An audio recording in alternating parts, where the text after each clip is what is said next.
Vedare tinokuchingamidzai zvekare kune chimwe chirongwa pano paZim Facebook Secrets and Confessions. Tadzoka zvekare nemamwe mamessages. Regedzai tibva tapinda mumamessages edu atadzoka takakubatirai. Message yedu yekutanga yakamira sekudai so. Hanzi makati zvenyu mukoma, ndinokumbirawo kuti munge muchindiposterawo nyaya yanguwo makaviga chitupa changu. Inini ndiri mudzimai uye ndine makore 44 years ekuberekwa.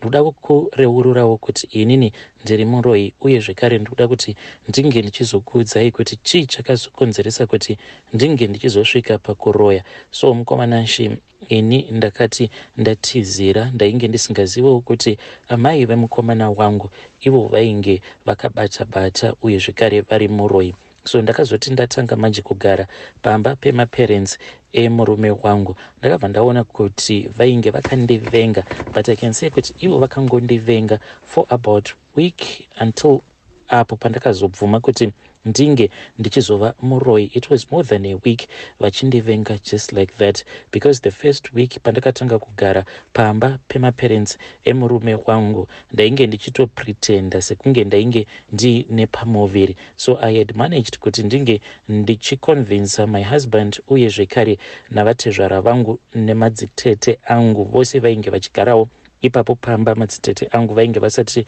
vawanikwa panguva yacho iyoyo. Saka I convinced them kuti zveshuwa I was pregnant and munhu wose ainge achitofara paya. So what happened was that pandainge ndichiri kucollege ndo pandainge ndakasangana nemukomana wangu uyu akazova murume wangu.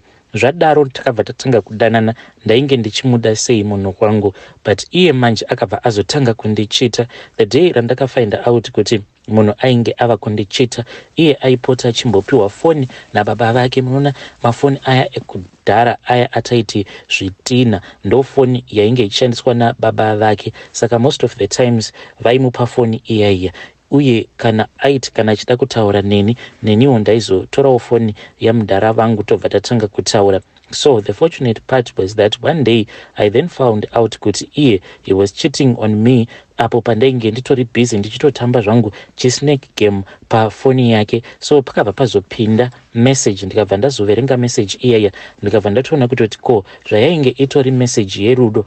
Ndakarwadziwa mukoma, ndikotanga kuburitsa misodzi, but ndikabva ndati munhu uyu kuti ndinge ndichimuhwina because pose apa painge paine magemu angu andainge ndichitamba. Saka ndakazoona kuti zvose zvainge zvakanyorwa pamessage iyo kana ndikada kubhaiza munhu uyu haazotombondiroore, because ndakati ndaverenga message iyaiya ndokubva ndangoideleta, because pamessage ipapo painge pakanyorwa kunzi okay baby, wati uri kuda kundimitisa ka I have decided kuti iwewe unge uchindimitisa, but please kana wazondimitisa ndinokumbirawo kuti usazondirasisa please. You know kuti mudhara wangu anopopota sei. Saka kana ndava nepamuviri pako, do you promise me kuti you are going to be my husband? Ndokubva ndadeleta message iyaiya. So already ndainge ndakambotaura nefriend yangu about this issue, because iye ainge akatondiudza kuti iwewe,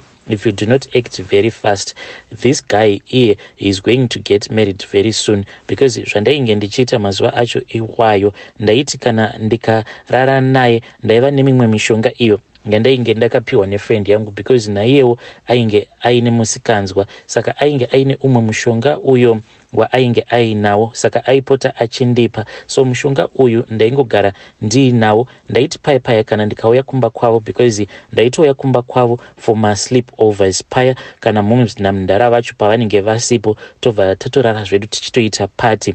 Then after sleeping with him ndaibva ndazonwa manje mushonga uya ko tainge tisati taziva kuti kune chinhu chinonzi morning after pills, plus mazuva acho iwayo ndainge ndisitomborina kana kwekuti ndaikwanisa kuzoiwana mari yekuti ndinge ndichizotenga morning after pills acho iwayo. So mukoma ndaiti kana ndikanwa mushonga wacho, because wainge uri very powerful, iwoyo unoti kunyange ukaunwa panguva yekuti unenge uchito ovulate, kunyange zvikanzi waita lula nevarume vanenge vachitosvika kana kuma100, ndinokubhejera kuti never haumbofi wakabatira pamuviri. Saka ndaipota zvangu ndichinwa mushonga wacho iwoyo, then after that ndobva so ndaipota ndichinwa hangu mushonga iwoyo mushure mekunge ndarara naye. Ndaiti sometimes kana paya ndikaenda kunomuona obva andimanikidza kuti ndinge ndichirara kumba kwavo. Zvandaizoita mukoma ndezvekuti kamushonga aka ndaigara ndiinako at all the times, saka ndaibva ndazomukumbira kuti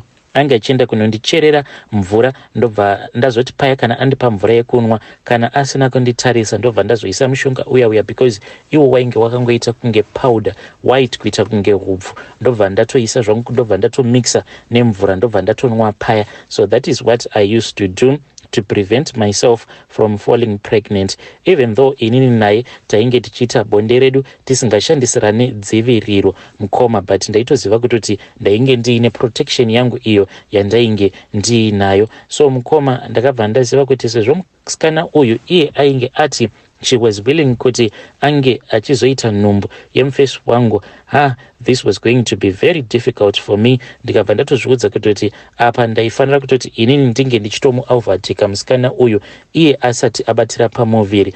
Then many months down the line musikana uyu ndakazomuuraya. This was after ndazojoinawo izvozvo zveuroyi neniwo ndava kuita zvekuroya. So mukoma, I lied to my boyfriend kuti inini I had fallen pregnant for him.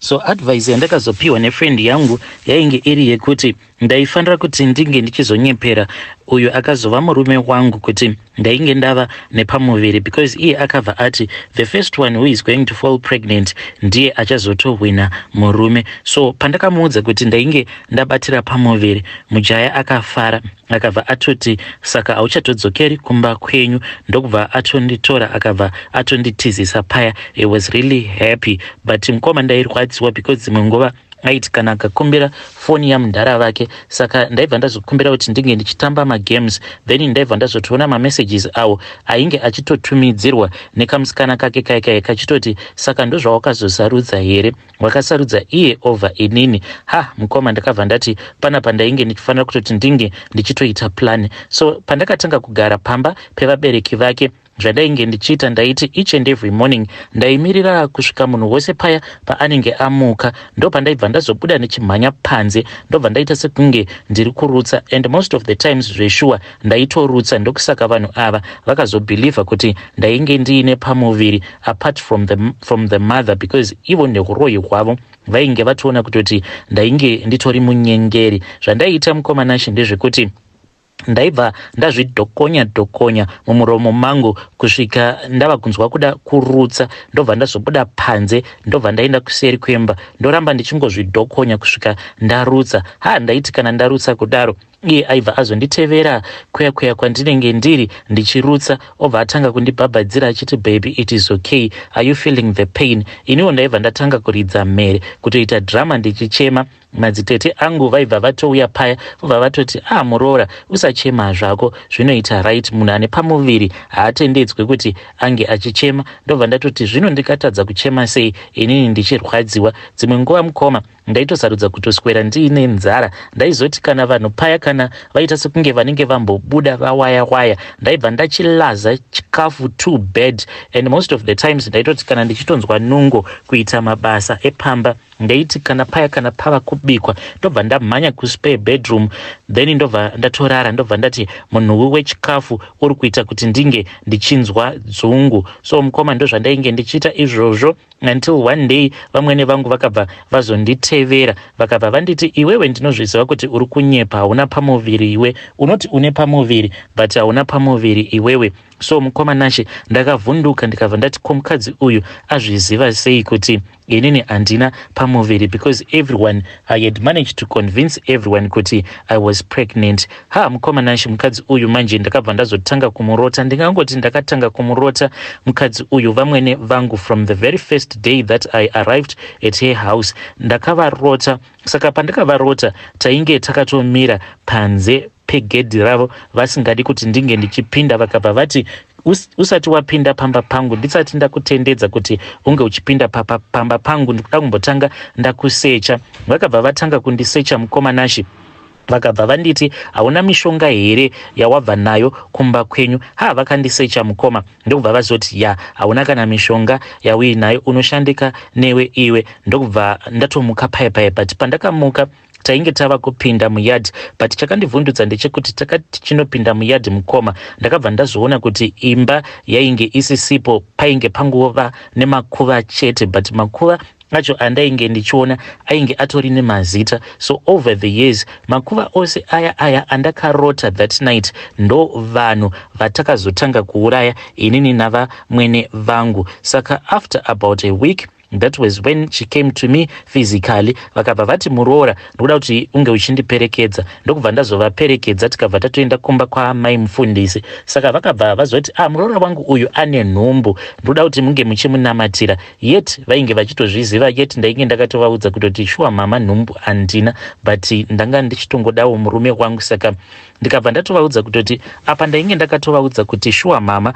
nhumbu handina, but mwana wenyu ndinomuda and I am going to fall pregnant very soon. Takati tasvika kumba kwamai mufundisi vaya vakabva vabata dumbu rangu ndokubva vatanga kundinamatira mukoma. Vakatoita zvekutoisa ruoko rwavo underneath my t-shirt. Vakati vachindinamatira kudaro ndakabva ndanzwa kuti mabatiro acho avainge vakandiita ainge achirwadza. Ndopandakabva ndazosimudzira t-shirt. To my surprise mukoma ndakabva ndazoona kutoti ruoko rwavo rwainge rusisiri ruoko rwemunhu, but vainge vatova neruoko rwegudo. Ndokubva ndada kuridza mhere. Paya pandakada kuridza mhere ndakabva ndatadza kana kuburitsa voice, ndokubva vandinamatira, but ndakabva ndazofenta. Pandakazomuka tainge tichiriko kumba kwaamai mufundisi vaya, then vamwene vangu vakabva vazondiudza kuti ivo vainge vandifarira. Vakabva vati awa ndo mazwi acho avakandiudza at that time exactly. Vakanditi I can see kuti you are a very strong woman, you are a go-getter,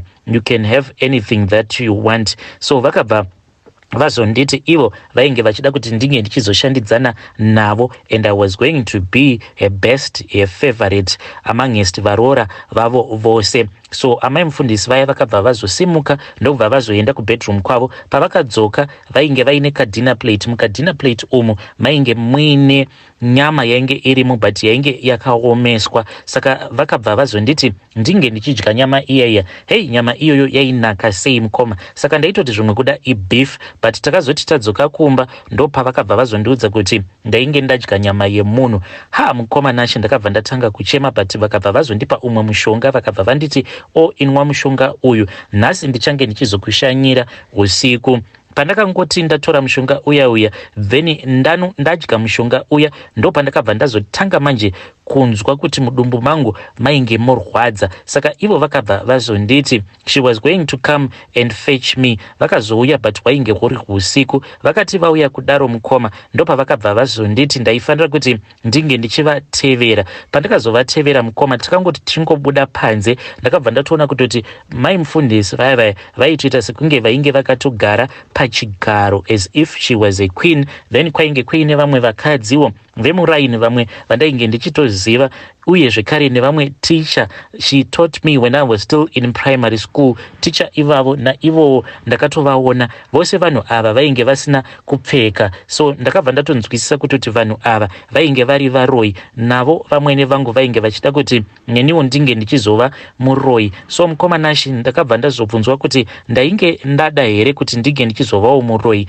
Ndokubva ndabvuma paya ndikabva ndanzi kubva zuva iroro inini navamwene vangu tainge tichazofambidzana tichibatsirana. So mukoma, that is how I was initiated into witchcraft. So ndakabva ndazoudzwa kuti ndaifanira kuti ndinge ndichizoti paya kana ndabatira pamuviri, kana ndaita mwana wangu, mwana iyeye haifanira kuti ange achizorarama, because taifanira kuti tinge tichizodya nyama yake, then mweya wake ndinge ndichizogadzira kachidhoma kangu. So mukoma nashi ndakabva ndaudzwa kuti the reason as to why I could not be initiated yainge iri nyaya yekuti ndainge ndiine unfinished business. So ndakabva ndazopiwa mukana wekuti ndinge ndichidzidzira kuroya pamusikana uyo ainge achiri kudanana nemurume wangu. Saka musikana uyu akazoti ava nepamuviri mukoma, ndakabva ndazokwanisa, ndakamuhwina mukoma, ndokubva ndazomudzvinya musikana uya mwana wake ndiye wandakabva ndazotora, because at that time ndichinomuuraya iye pamuviri paainge ainapo painge patova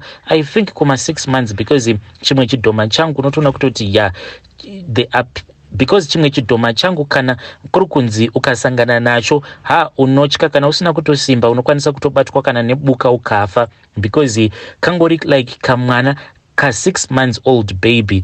That is what you see kana ukasangana nako kachidhoma aka, but kanopota kachichinja kuita nyoka. Saka ndakapiwa nyoka uye zvekare ndikabva ndazopihwa mupurwa, ndikabva ndapiwa zvekare dzimwe imbwa mbiri. So kamwana kai nyoka nyoka iyoyo ndo yandinoshandisa kuti ndinge ndichibhururuka from point A to point B.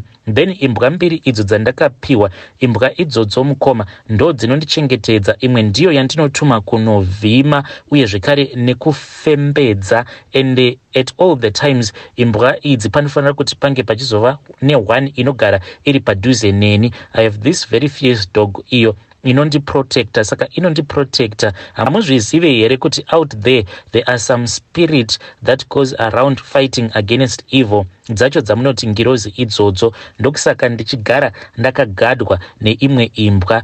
Then uyo mupurwa uyu ndo wandinoshandisa pakuroya. Hongu zvinhu zvose izvi ndinozvishandisa pakuroya, but mupurwa ndinoti kana ndafunga kupfuudza munhu ndo wandinoshandisa iwoyo. Saka mukoma Nashi, this is how I got initiated mune zvinhu izvi zvekuroya. Uye zvekare ndakaudzwa kuti ndainge ndichazobatira pamuviri, zveshuwa ndikabva ndabatira pamuviri. Then ndakabva ndazotoenda ndikabva ndazotozvara mwana wangu, a beautiful bouncing very beautiful baby girl, but akabva azoshayika ndirimo mulabor imomo. Then vamwene vangu navamufundisi vaya uye zvekare nevamwe vatinoroya navo vainge vatorimo mulabor ward imomo, but vamwe vanhu vose vainge vasingatooni zvose zvainge zvichiitika. Ndikabva ndatovagamuchidza mwana uya ndakangosara zvangu ndakabata mwana, but ainge asisiri mwana wandainge ndakabata, ndainge ndakatobata zvangu kachidhoma kangu. Hei vedare ndo message iyo yandakatumidzirwa ichibva kuna vanzvadzi vedu. Mamwe maconfession anotyisa akomana, mamwe maconfessions anotyisa, asi ngatitaurei navo vanzvadzi vedu ava mucomment section. Unoita kunge ucharekodha uchingodongorera kuti zvese boo here, otherwise unenge wakutya kuti maybe unozongokaruka waona munhu uya anenge akupa confession achito kuti zviri sei naye mukoma, ndimi henyu muri kuverenga nyaya yangu. Pakaipa. Ngatisanganei zvekare mune zvimwe zvirongwa zvinotevera.